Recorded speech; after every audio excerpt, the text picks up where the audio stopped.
Saat ini kami sedang berada di Sekolah SMK Negeri 2 Rantau Utara, Kabupaten Labuan Batu, akan melakukan konfirmasi dengan beberapa guru-guru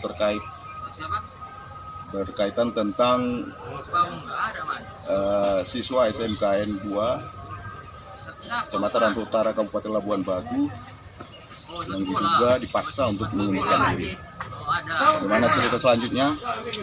Ikuti konfirmasi kami.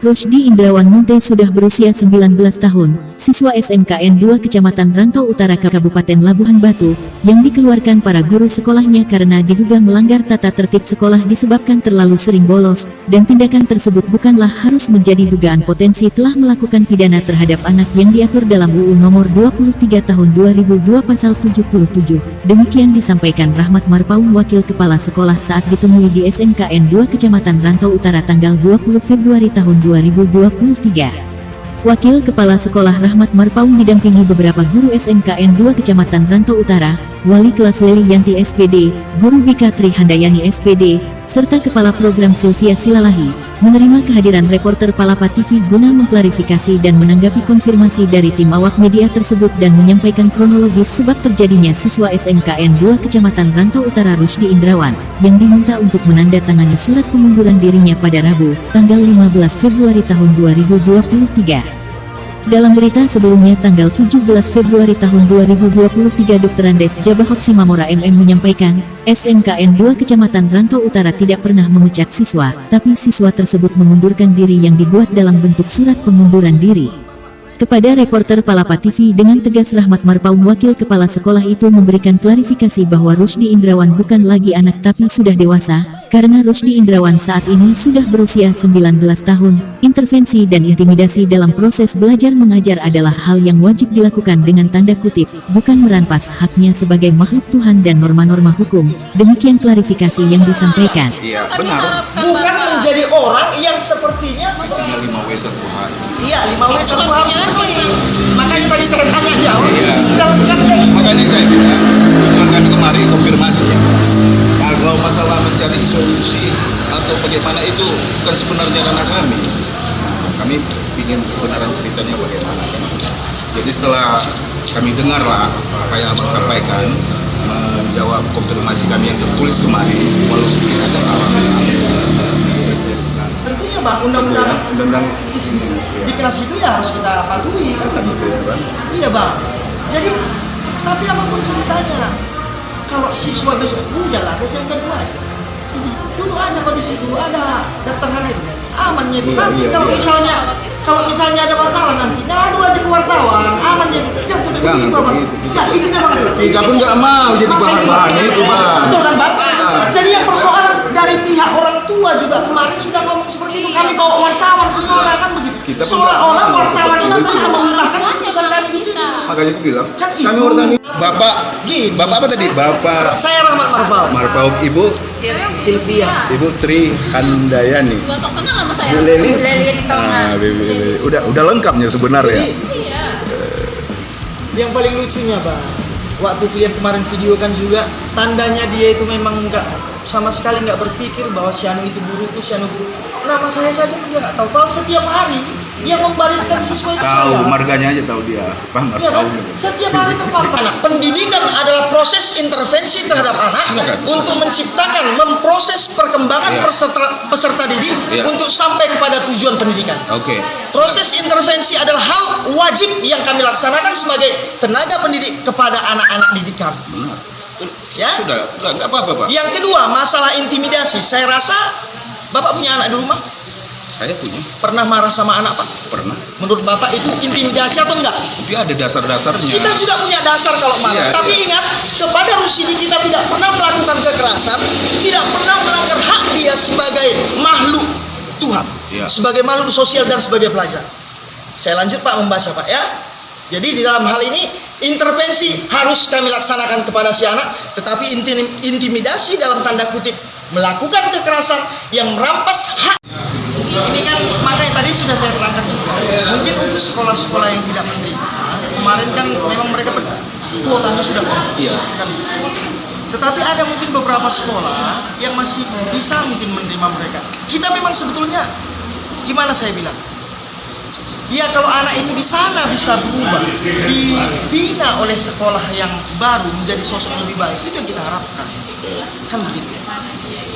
Dan yang intinya satu tadi saya kembalikan lagi ke awal, jangan jadi motivasi buruk sama anak-anak. Iya.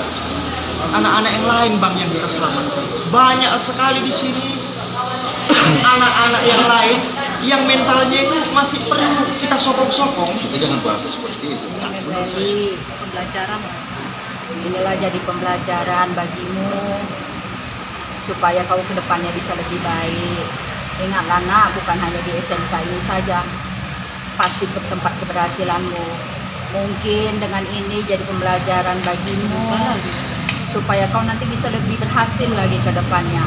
Tidak ada yang benci saya, Bu Silvi, Pak Marpa, Bu Tri, tidak pernah ada kata membenci. Kau ingat, Men sudah pernah menasihatimu pribadi, dapat surat panggilan dan bersama orang tuamu. Jadi jadikanlah ini pembelajaran bagi kita semua. Men harapkan pribadi dan yang ada di sini Pak Marpa, Bu Silvi dan Bu Tri, kami doakan kau harus berhasil. Nanti kalau sudah berhasil, pesan Mem satu aja. Kalau memang ada rasa hatimu, datanglah kau ke sini, jumpai. Waktu kepala itu. Iya. Jadi Ibu berharap biar apa lah ya? Biar dia berhasil. Kalau tidak berhasil di SMK, dia bisa berhasil. Dia lulus gini. Sebentar. Iya. Enggak merasa sebenarnya jawab ya nama baik saya udah tercemar. Anak saya itu kan Bu, Karena awalnya saya tercemar. Karena ya saya rasa berikan yang valid ada dan beberapa sebar kasus luaskan. yang memang bisa kami Itu yang datangi membuat saya sampai kecewa sekali. kemampuan saya. Dan saya sih Baru di berharap kelas 10 ya, ini kelas 11. ada anaknya, Kami mendatangi orang tuanya. Data Jadi itu benar-benar terjadi kok gitu. apabila Jadi berikan itu pihak valid yang baru minta di dijumpai tidak ada respon. Saya Rusidi Indra Putih, kelas 12 TITL SMK Negeri 2 Rantau Utara, meminta kepada sekolah memberikan kesempatan untuk belajar di SMK Negeri 2 Rantau Utara. Atas kesalahan ini saya seringnya bolos. Saya meminta maaf dan berjanji tidak mengulang kembali masalah yang sudah saya lakukan. Berarti memang ada niat untuk sekolah lagi kan? Ya, Pak, saya mau sekolah lagi, ingin sekolah. Salah, bohong waktu itu. Saya tidak pernah meminta siswa. Tapi dia dipaksa. Rekam ya. Iya Bang. Udah. Ya. SMK 2 tidak pernah meminta siswa. Rusidi itu mengundurkan diri. Mengundurkan diri bagaimana itu mengundurkan diri sementara dia dipaksa. Itu harus fakta kita bicara ya. Fakta. Ini, kukirimkan nomornya ya. Saya tidak pernah meminta siswa bahwa dia mengundurkan diri. Ini surat pernyataannya. Kami kedua yang mau kenal penjelasan Anda Bang Ali Harun dan menonton bagaimana minta tanggapan dari Bang Ali Harun tentang siswa SMK. Di tempat terpisah pemerhati pendidikan, Sekretaris Komunitas Orang Tua Siswa Korsa Kabupaten Labuhan Batu Jabi Nur Gultom turut angkat bicara, menyampaikan bahwa situasi dan kondisi ekonomi orang tua siswa tersebut tidaklah sama. Menanggapi berita sebelumnya yang menyatakan Rusdi Indrawan sering bolos karena ikut bekerja bersama orang tuanya. Ya, sebagai Sekretaris Komunitas Orang Tua Siswa Korsa Labuhan Batu, kita meminta supaya apa yang menjadi kebutuhan mahasiswa itu atau siswa itu menjadi prioritas di kalangan guru-guru sebagai pendidik. Perlu diketahui situasi murid tidak sama semua, termasuk masalah ekonomi masing-masing. Ketika si anak mau membantu kebutuhan keluarga, itu perlu diberikan kelonggaran, perlu diperhatikan apa yang menjadi penyebabnya ketika dia bolos, ketika dia tidak melakukan kewajibannya sebagai siswa. Tapi apakah juga guru sudah mengetahui apa yang menjadi penyebabnya? Ini kan perlu ditelusuri. Nah, untuk itu ya kami minta guru-guru sebagai pendidik supaya memperhatikan hal-hal tersebut. Kan perlu dicari penyebabnya apa, kenapa seperti itu. Nah, sehingga guru-guru bisa bertindak, apakah si anak ini memang masih bisa dididik, apakah masih perlu dikasih waktu atau kesempatan. Rasa demikian supaya dunia pendidikan kita di Labuhan Batu khususnya. Dari Labuhan Batu, reporter Palapa TV Rahman Fitri Hasibuan mengabarkan.